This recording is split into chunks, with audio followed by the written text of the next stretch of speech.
At a family dinner, she declared, "My ex will always be part of my life. If you don't like that, don't marry me." Everyone stared at me. I just said, okay. By the next week, invitations were canceled, and she realized the marriage was too... It all came to a head at a Sunday dinner. One of those tense pre-wedding family gatherings where two tribes who have nothing in common are forced to pretend they're about to be joined for life. My parents, a quiet, traditional couple who have been married for 40 years, were on one side of the table. On the other side were my fiancée, Clara's parents, a pair of retired therapists who spoke in a language of pop psychology and believed every boundary was a suggestion. And in the middle of it all was Leo. Leo was Clara's ex-boyfriend, but to hear her and her family tell it, he was more like a spiritual brother, an essential part of her personal ecosystem. He was at every holiday, every birthday, every dinner. He had a key to her parents' house. He was the constant smug ghost at the feast of our relationship. I'd made my feelings about him clear from the beginning.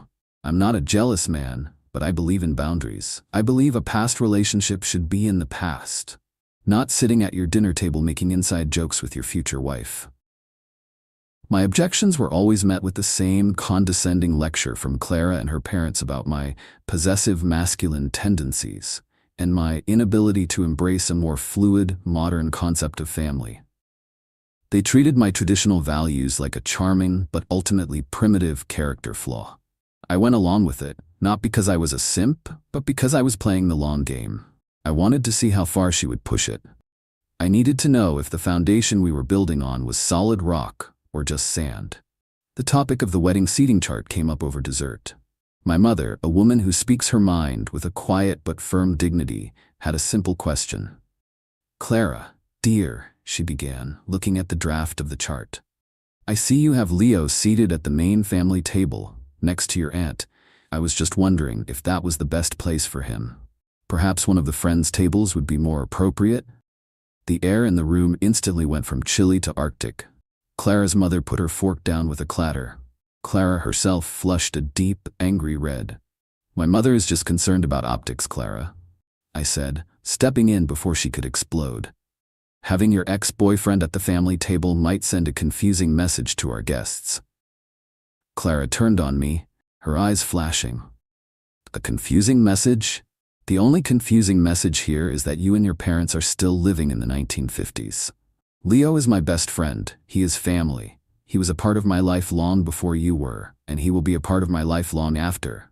Well, he will always be a part of my life." Her father chimed in then, his voice dripping with condescension. "Ben, we've talked about this. Your rigid definitions of relationships are what cause insecurity. Clara and Leo have a beautiful, evolved connection.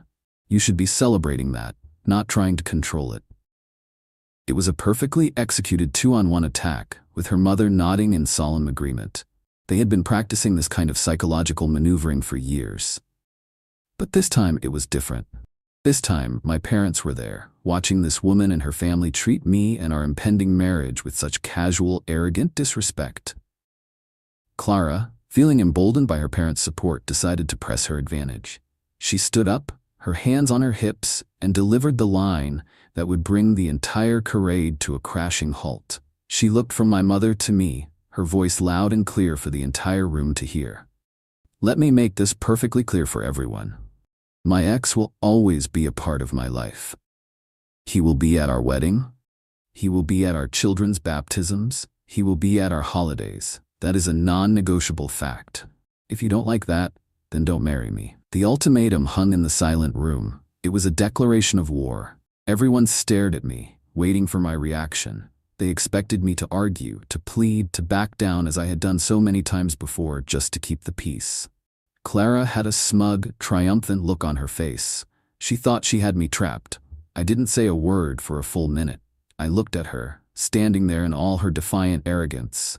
I looked at her enabling parents, nodding in approval. I looked at my own parents, their faces a mixture of shock and quiet dignity, and then I looked back at her. The long game was over. She had just shown me the final stress test results, and the structure was condemned. I gave a slow, deliberate nod. "Okay," I said.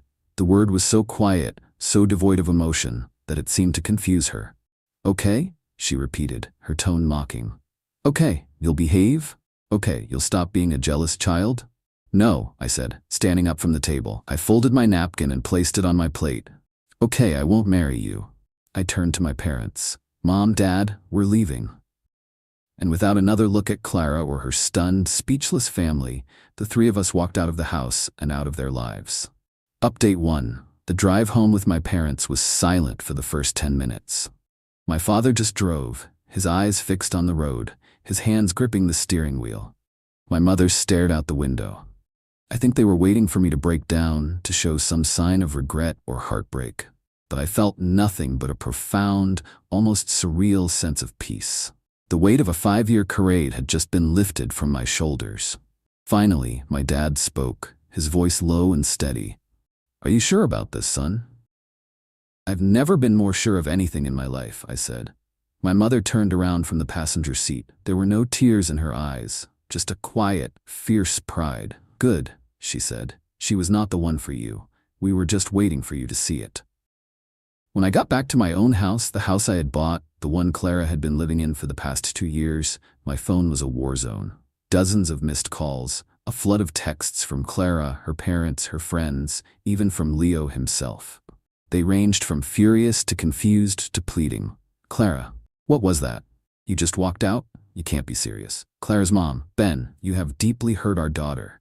You need to come back and apologize immediately. Leo, dude, what the hell is your problem? You're blowing this way out of proportion. They were all operating under the same delusion, that this was a tantrum, a momentary fit of pique that could be smoothed over with a few condescending lectures and a non-apology. They hadn't yet grasped the finality of the word okay.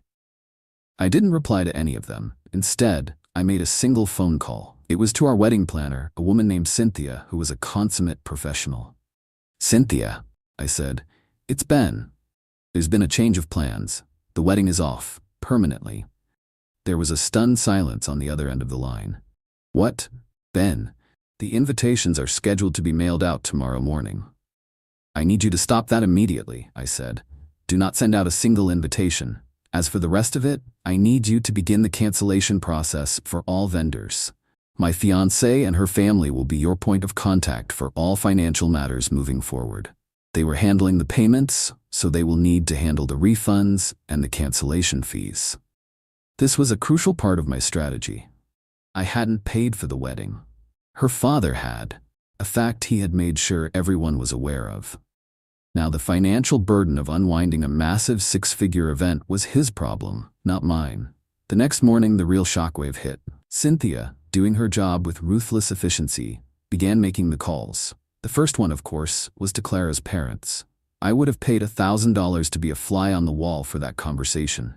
The caterer, the florist, the band, the venue, each call was another nail in the coffin of their grand social event. Another massive, non-refundable deposit lost. Clara's father called me, his voice a strangled roar. What have you done? Do you know how much money we are losing? You can't just do this. I didn't do anything, I said, my voice calm. I just accepted your daughter's terms. She gave me an ultimatum. Accept her ex-boyfriend as a permanent fixture in our marriage, or don't marry her. I chose the latter. I respected her boundary. The consequences of that choice are now yours to manage. He started sputtering about lawyers and lawsuits and breach of promise. Breach of promise? I laughed, a cold, empty sound. You were there, Richard. You heard her. You have a dozen witnesses who heard her deliver an ultimatum at a family dinner. She made the continuation of our marriage conditional, and I simply declined the conditions. There is no lawsuit. There is only the bill for a party you are no longer hosting. I hung up. The next person to appear was Clara herself. She showed up at my house that afternoon, using her key to let herself in. She found me in the living room, surrounded by empty boxes. I was packing her things. What are you doing? She shrieked, her face a mask of disbelief. I'm helping you move, I said, not even looking up. You're going to need to find a new place to live. You can't kick me out. I live here. No, Clara, I said, finally standing up to face her. You have been staying here. This is my house. My name is on the deed, and your invitation has been revoked. I'll be changing the locks tomorrow. I suggest you arrange for your parents to come and pick up your belongings. She finally broke down. the arrogant, confident facade crumbling to reveal the terrified, entitled child underneath. She cried. She begged. She pleaded. She said she didn't mean it, that it was just a stupid thing to say, that she loved me. I just stood there, unmoved. The time for that, Clara, was when my mother was at your dinner table, being treated with disrespect. The time for that was before you made your ex-boyfriend a condition of our marriage. You made your choice. Now I'm making mine. Update 2. The 30 days that followed were a slow, brutal education for Clara in the concept of consequences. She and her family had lived their entire lives in a soft, padded world of second chances and consequence-free choices, a world cushioned by their money and their shared delusion of intellectual superiority. That world was now gone. The first lesson was financial.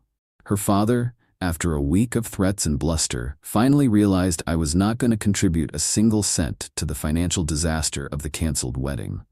The final bill for the lost deposits and cancellation fees, I heard, was close to $100,000. It was a staggering blow, even for them. The second lesson was social. They tried to spin the narrative, of course. They told their friends that I was emotionally unstable, that I had a breakdown, and called off the wedding for no reason. But the story was too good, too juicy. A dozen people had been at that dinner. The story of Clara's ultimatum and my quiet, final acceptance spread like wildfire through their social circle. She wasn't the victim. She was the arrogant fiancé who had overplayed her hand and lost everything. Clara, after being forced to move out of my house, had to move back in with her parents. The atmosphere in that house, I was told, was toxic.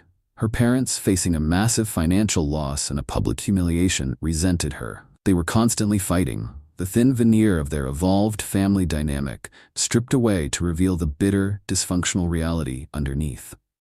Leo, the ex-boyfriend, the man who was so essential to her life, proved to be less than useless in a real crisis. He was a fun accessory for a woman who had a stable, successful fiancé. He was not interested in being the support system for a broke, unemployed, and emotionally volatile single woman. He slowly, quietly began to distance himself. The constant calls and texts stopped. He was busy. He had other plans. He was, in the end, just another fair-weather friend. While her world was burning down, I was quietly rebuilding mine. I took a 2-week trip to Europe, a trip I had always wanted to take but had put off because Clara had no interest in it. I came back feeling refreshed and clear-headed. I focused on my work, landing the biggest project of my career. I reconnected with friends who had drifted away. Friends who had never liked the person I became when I was with Clara. I didn't date. I wasn't interested. I was enjoying the peace, the quiet, the freedom of a life that was entirely my own.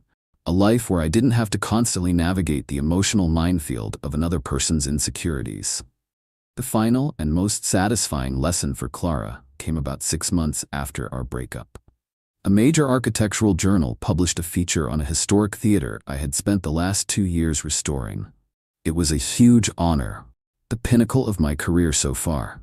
The article included a gala event celebrating the reopening of the theater, an event attended by the mayor and some of the most influential people in the city. There was a picture of me standing on the stage accepting an award for the project. Final update: it's been a little over a year since that Sunday dinner. My life has moved on in ways I never could have imagined. My company has grown, and the success of the theater project has opened doors I never knew existed. I sold my old house and bought a beautiful loft downtown, a place that is entirely me, all clean lines, exposed brick, and industrial steel. I started dating again about 6 months ago. Her name is Sarah. She's a doctor. She's kind, she's brilliant, and she has a backbone of steel. Her family is wonderful, a loud, loving, Italian clan who welcomed me with open arms and too much pasta. Her past is her past, and my past is mine. We are building a future together, a future based on mutual respect and clear, honest boundaries. I hadn't seen or spoken to Clara in over a year. I had blocked her and her entire family on everything. But I heard things through the grapevine of mutual acquaintances. Her parents had been forced to sell their large house and downsize to a condo. The financial hit from the wedding, combined with some of her father's other creative financial ventures going south, had crippled them. Clara was still living with them. She had tried to launch a career as a life coach, but without my money to fund the website and the marketing, it had failed to launch. She was working part-time at a high-end boutique, a job she apparently hated. Leo was completely out of the picture. He had gotten engaged to another woman, and he and his new fiancée had made it very clear that Clara was not a part of their modern, fluid family. The final, unexpected encounter happened last month. I was at a charity auction with Sarah. We were bidding on a piece of art, laughing and having a good time.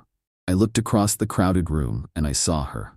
She was there as a volunteer, one of the people in black aprons serving champagne and clearing plates. She saw me. She saw me with Sarah, a beautiful, successful woman, laughing at my side. She saw me looking happy, relaxed, and completely, utterly indifferent to her existence. Her face, for just a fraction of a second, crumpled. The mask of bored resentment she was wearing slipped, and I saw a flash of pure, unadulterated regret.